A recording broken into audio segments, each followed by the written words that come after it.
ક્યારે અંગ્રેજોથી ડર્યા નહીં. આજે આપણે બાપુ પાસેથી નિડરતા શીખવાની જરૂર છે.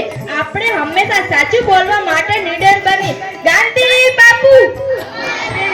આજે ગાંધી નિર્વાણ દિવસ. ગાંધીજી એટલે સાદગી અને સત્યનો પ્રહાર. તેમણે પોતાનું આખું જીવન દેશ માટે સમર્પિત કરી દીધું હતું. આજે બાપુ આપણી વચ્ચે નથી, પણ તેમના વિચારો આપણા હૃદયમાં છે. તેમને સાચી શ્રદ્ધાંજલિ આપવા માટે આપણે સ્વચ્છ ભારત અને શ્રેષ્ઠ ભારત બનાવવામાં મદદ કરી છે. વૈષ્ણવજન તો આજે 30 જાન્યુઆરી છે. આજે ગાંધી બાપુનો નિર્વાણ દિન છે.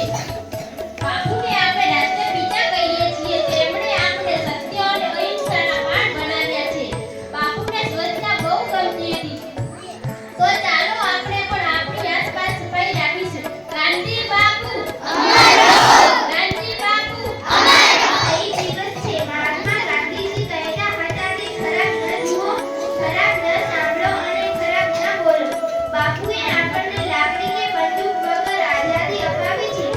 આજે આપણે પ્રતિજ્ઞા લઈએ કે આપણે ક્યારેય જૂઠું નહીં બોલીએ અને હંમેશા ભાઈચારાથી રહીશું.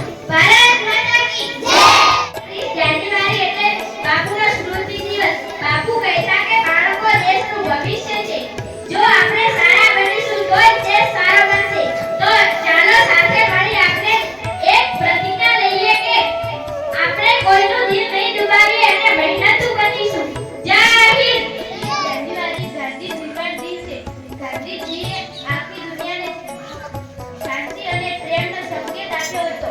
તેઓ કહેતા હતા કે પ્રેમથી આખી દુનિયા જીતી શકાય છે, ગુસ્સાથી નહીં. ચાલો આજે આપણે સૌ સાથે મળીને રહેવાનું વચન લઈએ. જય નિર્વાણ દિન છે. તમે ગાંધીજીના ચશ્મા જોયા છે? એ ચશ્મા આપણને બે વસ્તુ જોવાનું શીખવે છે. એક સત્ય અને બીજું અહિંસા. આજે આપણે પણ બાપુની જેમ સાચા રસ્તે ચાલવાનો પ્રયત્ન કરીએ અને કોઈની સાથે લડાઈ ઝઘડા ન કરીએ. જય જગત, જય હિન્દ.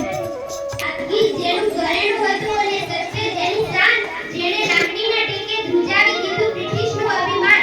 યુગો સુધી અમર રહેશે આપણા આ પૂજ્ય ગાંધીજી. આદરણીય આચાર્ય શ્રી, શિક્ષકગણ અને મારા વાલા મિત્રો, આજે 30 જાન્યુઆરી છે, જેને આપણે શહીદ દિવસ તરીકે ઉજવીએ છીએ. આજે જ આપણા રાષ્ટ્રપિતા મહાત્મા ગાંધીજીનું અવસાન થયું હતું. ગાંધીજી વિશે હું માત્ર 3 વાતો કહીશ: સત્ય અને અહિંસા. ગાંધીજીએ આપણને શીખવ્યું કે લડાઈ ઝઘડા વગર પણ જીત મેળવી શકાય છે. તેનું હથિયાર અહિંસા હતું. સ્વચ્છતા. બાપુ કહેતા કે સ્વચ્છતા એ ભક્તિ જેટલી જ પવિત્ર છે. આપણે પણ આપણી આસપાસ સફાઈ રાખવી જોઈએ. સાદગી. બાપુ ખૂબ જ સાદું જીવન જીવતા. તેમના જીવનનો મંત્ર હતો સાદું જીવન અને ઉચ્ચ વિચાર. આજે ગાંધીજી આપણી વચ્ચે નથી, પણ તેમના વિચારો હંમેશા આપણી સાથે રહેશે. ચાલો આજે આપણે પણ સાચું બોલવાની અને બીજાને મદદ કરવાની પ્રતિજ્ઞા લઈએ. ગાંધી બાપુ सोचने कर दिया कमाल, जिसकी सोचने कर दिया कमाल, बदल दिया जिसने देश का हाल. बढ़ाया सत्य और अहिंसा का पाठ, बढ़ाया सत्य और अहिंसा का पाठ. बोले हमारे गांधी बापू महान. તેમનું પૂરું નામ મોહનદાસ કરમચંદ ગાંધી. તેમની માતાનું નામ ફુલડીબાઈ હતું. બાળપણમાં તેમણે હરિશ્ચંદ્ર નાટક જોયું અને શ્રવણની વાર્તા સાંભળી. તેની તેમના હૃદય પર મોટી અસર થઈ. તે દિવસથી તેમણે સાચું બોલવાનો અને મા-બાપની સેવા કરવાનો નિર્ધાર કર્યો. ગાંધીજી માધ્યમિક શિક્ષણ પૂરું કરી ઉચ્ચ અત્યાચારોથી ત્રસ્ત આપણા દેશમાં ચારે બાજુ હાહાકાર મચી ગયો હતો. તેવો સમય આ વીર ભૂમિએ અનેક વીર સપૂતોને પેદા કર્યા, જેમણે અંગ્રેજોની અત્યાચારોથી મુક્તિ અપાવવા માટે અનેક સંઘર્ષપૂર્ણ પ્રયત્ન કરતા હસતા હસતા દેશ માટે પ્રાણ ન્યોછાવર કરી દીધા. તેમાંથી જ 3 પાકા ક્રાંતિકારી મિત્ર હતા. શહીદ એ અજમ, ભગતસિંહ, રાજગુરુ અને સુખદેવ. આ ત્રણેય પોતાના પ્રગતિશીલ અને ક્રાંતિકારી વિચારોથી ભારતના નવજવાનોમાં સ્વતંત્રતા પ્રત્યે એવી દીવાનગી જન્માવી દીધી કે અંગ્રેજ સરકારને ભય લાગવા. લગભગ 3 થી 4 વર્ષ પહેલા જ્યારે ગાંધીજીની 150મી જન્મ જયંતિ હતી એ વખતે લખી હતી અને આજે અવસર મળ્યો છે તો હું તમારી સામે ગાઈ લો. નથી જોયા મેં ક્યાંય હમણાંથી સત્યના પ્રયોગો, જ્યાં જુઓ ત્યાં બસ બધે ફેલાયા જુઠ્ઠાણાના રોગો. સંસ્કારની સંસ્કૃતિ છોડીને યુવાન વિદેશમાં ભાગ્યો છે. ઈમાનદારીના ઇમારતને પાયાને હવે લૂણો લાગ્યો છે. ઈમાનદારીની ઇમારતના પાયાને હવે લૂણો લાગ્યો છે. ફૂલ ચડાવી બગીચો માંગતા લોકો જોવાયા છે. ભ્રષ્ટાચારીઓની ભીડમાં ક્યાં વૈષ્ણવજન ખોવાયા છે.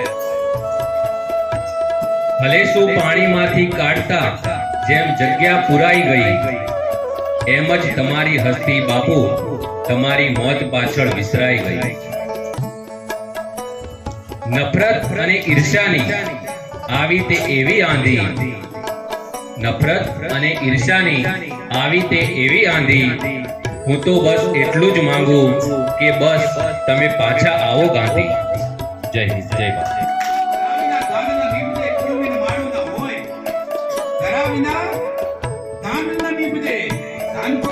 ધરા મજબૂત જોઈએ.